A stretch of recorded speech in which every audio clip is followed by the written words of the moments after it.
యెహెజ్కేలు గ్రంథం 35వ అధ్యాయం. మరియు యెహోవా వాక్కు నాకు ప్రత్యక్షమై ఇలాగ సెలవిచ్చెను, నరపుత్రుడా, శేయీరు పర్వతం వైపు నీ ముఖము త్రిప్పుకొని దానికి మాట ఎత్తి ఇలాగ ప్రవచింపుము. ప్రభువు యెహోవా సెలవిచ్చినదేమనగా, శేయీరు పర్వతమా, నేను నీకు విరోధనైతిని. నా హస్తము నీ మీద చాపి నిన్ను పాడుగాను నిర్జనముగాను చేసేదను. నీవు నిర్జనముగా ఉండునట్లు నీ పట్టణములను ఎడారులుగా చేసేదను.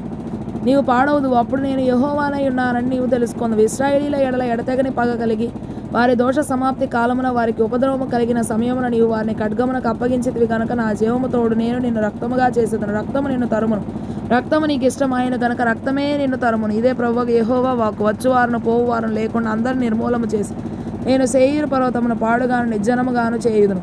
అతని పర్వతములను హతమైన వారితో నింపుదును. నీ కొండలలోనూ నీ లోయలలోనూ నీ వాగులన్నిటిలోనూ వారు ఖడ్గము చేత హతులై కూలుదురు. నేను యెహోవానై ఉన్నానని మీరు తెలుసుకున్నట్లు నీ పట్టణములు మరలా కట్టబడకుండా ఎల్లప్పుడూ పాడుగా ఉండజేయుదును. యెహోవా అక్కడ నుండినను ఆ రెండు జనములను ఆ రెండు దేశములను మనవే, మనము వాడిని స్వాధీనపరచుకుందాం రండని నీవు అనుకుంటువే. నా జీవము తోడు నీవు వారి ఎడల పట్టిన పగ వలన వారికి చూపిన అసూయ చొప్పునను క్రోధము చొప్పున నేను నీకు తగిన పని చేసి నిన్ను శిక్షించడం వలన వారికి నన్ను నేనే తెలియపరచుకొందును. అవి పాడైనవి మనకు ఆహారముగా అప్పగింపబడినవని నీవు ఇశ్రాయేలు పర్వతములను గురించి పలికిన దూషణ మాటలని యెహోవానగు నాకు వినబడినని నీవు తెలుసుకుందు. పెద్ద నోరు చేసుకొని మీరు నా మీద విస్తారముగా ఆడిన మాటలు నాకు వినబడిన. ప్రభువు యెహోవా సెలవిచ్చినదేమనగా, లోకమంతయు సంతోషించినప్పుడు నాశనము నేను నీ మీదికి రప్పించదును.